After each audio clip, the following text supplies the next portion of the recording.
할게요.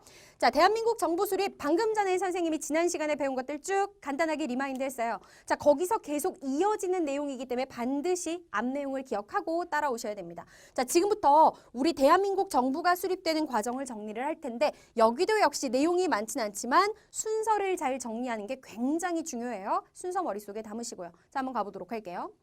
유엔에서 남한 단독 총선거를 실시해라 라고 결정이 됐어. 물론 반대 여론이 너무나 거셌지만 어쨌든 그렇게 진행이 돼요. 자, 그래서 드디어 한반도에서 남한 단독 총선거가 실시가 됩니다. 그게 언제냐? 1948년. 선거의 이름을 보시면 며칠 날 선거가 실시됐는지 알 수 있어요. 1948년 5월 10일에 남한 지역에서만 따로 5.10 총선거가 실시가 돼요. 자, 그런데 너무 많은 우리 친구들이 헷갈리고 있더라고. 이 선거가 대통령 이승만을 선출한 선거다 이렇게 착각하고 있는 친구들이 많아요. 5.10 총선거는 대통령을 뽑는 선거가 아니야, 얘들아. 누구를 뽑는 선거냐? 이건 국회의원 선거예요. 대통령 선출 선거가 아니야. 무슨 말이냐면 새로운 정부가 하나 수립이 되려면요. 일단 그 정부 운영 방침을 담은 국가 최고의 법인 헌법이 만들어져야 돼요. 아, 정부가 만들어지려면 그 전에 뭐가 있어야 된다? 헌법이 있어야 된다. 그럼 헌법은 누가 만드느냐? 사실 민주주의 국가에서 헌법을 바꿀 수 있는 권한은 국민들이 가지고 있는데 헌법이 없는 상태에서 처음으로 만들어야 되잖아. 그래서 국회의원들이 헌법을 만드는 거야. 그러면 자, 다시 가볼게요. 정부가 만들어지려면 거꾸로 오는 거야. 그 전에 헌법이 있어야 돼.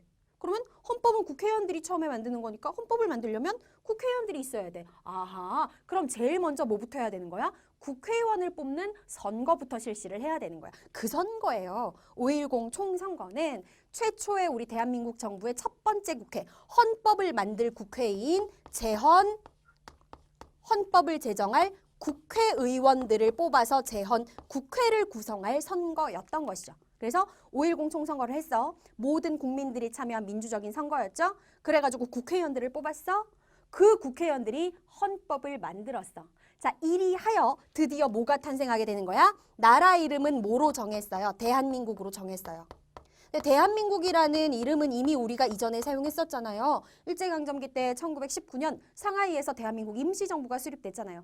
그 임시정부의 정신을 계승받아가지고 국호를 그때 사용했던 이름 그대로 대한민국이라고 정한 거고요.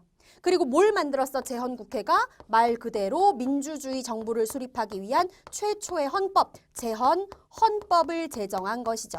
자, 국회도 만들어졌고 나라 이름도 정했고 그 국회가 헌법도 만들었어. 이 헌법을 바탕으로 드디어 누구를 선출한 거야? 우리나라 초대 대통령인 이승만을 대통령으로 선출했는데 자, 여기서 우리 친구들이 주의해야 될 게 또 하나가 등장합니다. 처음에 1948년에 제1대 대통령이 선출될 때만 해도요. 국민들이 대통령을 선출한 게 아니에요. 1대 대통령인 이승만은요. 국회의원들이 국회에서 간선제, 국회의원들끼리 모여서 간접선거로 선출했다는 사실 반드시 명심하시기 바랍니다. 자, 이렇게 해서 대통령이 선출됐고 선출된 대통령이 드디어 1948년 8월 15일에 대한민국 정부가 수립되었음을 선포했죠. 자, 이렇게 해서 한반도에 대한민국 정식 정부가 탄생을 하게 된 것이었습니다. 자, 여기 나오는 내용들 짧지만 굉장히 순서 중요하다고 말씀드렸어요. 반드시 기억하시고요. 자, 옆으로 넘어가서 그렇다면 정부 이야기 조금만 더 해볼게요. 이리하여 탄생한 우리의 첫 대한민국 정부는 어떤 성격을 가지고 있는 정부였느냐. 이 첫 번째 헌법인 재헌헌법 안에 보면 그 내용이 나와 있는데 일단 대한민국 정부는 누구를 중심으로 운영되는 정부체제이다? 대통령을 중심으로 운영되는 대통령 중심제 체제이다. 라는 게 명시가 되어 있었고요. 그리고 헌법 1조 1항에도 나와 있지만 이 대한민국 정부, 대한민국이라는 나라는 어떤 정치체제를 가진 나라다? 민주공화정 체제의 국가이다. 민주라고 하는 건 민주주의 사상을 바탕으로 한다라는 뜻이고 공화정이라고 하는 건 우리가 역사 공부하면서 너무 많이 나왔죠. 왕정체제의 반대라고 생각하면 돼. 그러니까 왕위를 이렇게 물려주는 아버지가 아들에게 물려주는 이런 시스템의 왕정이 아니라 국민들이 선출한 권력자가 일정 기간 동안 나라를 다스리고 다시 대표를 선출해서 권력을 넘겨받고 이렇게 하는 시스템을 우리가 공화정이라고 얘기하는 거죠. 대한민국은 대통령 중심제 그리고 민주공화정 체제를 바탕으로 한 국가다라는 게 재헌헌법에 들어갔고요. 다시 한번 강조하지만 대통령은 누가 선출했다 처음에만 해도 국회가 선출했다. 국민들이 직접 뽑는 직접 선거로 바뀌게 된 건요. 여러분들 2단원 공부할 때 언제 그렇게 된 건지 다시 등장을 하게 될 거예요. 자, 그리고 또 하나 중요한 사실이 있는데요. 1948년 8월 15일에 그래서 대한민국 정부가 만들어졌잖아. 뒤에서 나오겠지만 바로 다음 달인 9월에 북쪽 지역에서는 북한 정부가 새롭게 수립이 되거든요. 그런데 국제평화기구인 UN 국제연합에서는요. 1948년 12월에 어떤 인정을 하게 되느냐.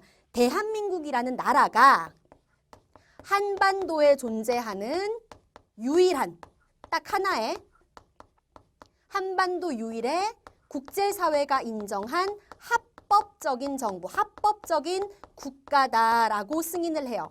자, 이 말은 거꾸로 말하면 1948년 9월에 탄생을 한 북한에 만들어진 국가, 정식 명칭이 조선민주주의인민공화국이었는데 이 조선민주주의인민공화국, 우리가 짧게 말해서 북한이라고 하는 나라를 국제사회에서 합법적인 정부로 인정하지 않았다는 의미가 되는 거예요. 아, 대한민국 정부만 합법적인 정부로 승인을 받았구나.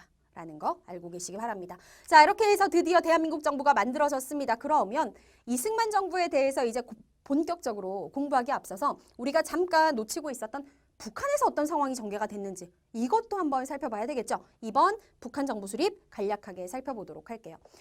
1945년에 우리가 광복이 되고 나서요. 그 이후에 미국하고 소련이 38도선을 그어가지고 각각 따로 관리를 했다 그랬잖아요. 그런데 남쪽 지역은 막 수많은 정당과 사회단체가 들어서고 좌익과 우익이 대립하고 우리가 배웠다시피 복잡한 상황이 전개되고 있었는데 사실 북쪽 지역은 굉장히 질서정연하게 움직이고 있었어요. 소련이라는 강한 사회주의 국가의 지령을 받아서 몰래 따로 북쪽에 사회주의 국가를 만들 준비를 비밀리에 진행하고 있었던 거야. 자, 이걸 진행하기 위해서 무슨 단체를 만들었었느냐? 이미 1946년 남쪽 지역이 굉장히 혼란스러웠던 그 46년에 북쪽에서는요. 김일성이라는 인물을 앞으로 내세운 북조선 임시인민위원회가 수립이 되었었고요. 이 북조선 임시인민위원회를 바탕으로 해서 사회주의 국가를 만들려면 모든 시스템을 사회주의 체제로 바꿔야 되잖아. 그걸 하고 있었어. 그러면 사회주의 체제로 바꾸는 것의 핵심은 무엇이냐? 여러분, 사회주의라는 세상을 한마디로 간단하게 말할 수는 없지만 핵심이 하나 있어. 개인의 재산을 인정하지 않아요. 사회주의의 핵심은 모두가 평등한 세상을 만드는 게 사회주의의 가장 초핵심이야. 그러면 모두가 평등하게 만들려면 어떻게 해야 돼? 개인이 가지고 있는 재산 다 국가 소유로 뺏어야죠. 그래가지고 평등한 세상 만들어야 되잖아. 그러기 위해서 무엇을 하기 시작하느냐? 첫 번째, 토지 개혁을 하기 시작합니다. 북쪽 지역도 그 당시에는 아직 국가가 만들어진 게 아니니까 땅 많이 가지고 있는 개인들이 있었을 거 아니에요. 사람마다 재산도 달랐을 거 아니야. 이거 싹 다 뺏어요. 제일 먼저 뺏은 게 토지인데 어떻게 뺐느냐? 돈 주고 사들이는 게 아니야. 그냥 다 뺏어요. 무상으로. 대가를 주지 않고 몰수. 국가가 다 거두어 드립니다. 땅을. 국가 소유가 되는 거죠. 이렇게 해서 무상. 대가를 받지 않고 분배를 해주는 거예요. 자, 그런데 분배를 해준다는 게 너도 이 땅 가져, 너도 이 땅 가져 똑같이 나눠준다는 게 아니라 그냥 농사 짓게 하는 거야. 땅의 주인은 누구야? 사회주의 국가에서? 나라가 주인이에요. 무상으로 땅을 뺏어서 무상으로 농민들이 거기서 농사를 짓게 했다. 라는 뜻이고 그 다음에 토지뿐만 아니라 뭐 공장이라든지 기계라든지 이런 것들도 모두 다 누구의 소유로 만든다? 이제 개인 소유 재산은 없어. 북한에서는. 국유화, 국가 소유로 만드는 작업을 하나하나 해나가기 시작하죠. 이렇게 사회주의 시스템을 몰래 구축하고 있다가 언제 새로운 정부 수립을 발표하게 되느냐? 대한민국 정부가 수립되고 나서 한 달 후. 왜냐면 자기들이 먼저 정부 수립을 해버리면 자기들이 나서가지고 따로따로 정부가 만들어지는 것을 찬성했다. 이렇게 돼버리잖아요. 그러니까 얘네들은 뭐라고 주장하고 싶었던 거냐면 야, 남쪽에서 니들이 그렇게 따로 정부를 만들어버리니 우리는 통일정부 만들고 싶었는데 니네들 때문이야. 이렇게 주장하고 싶었던 거지. 그래서 8월 달에 대한민국 정부 수립이 발표되고 나서 바로 다음 달 1945년 9월 9일에 우리도 정부 만들었다 발표합니다. 이렇게 해서 만들어진 북한의 정식 국가 명칭은 무엇이었느냐?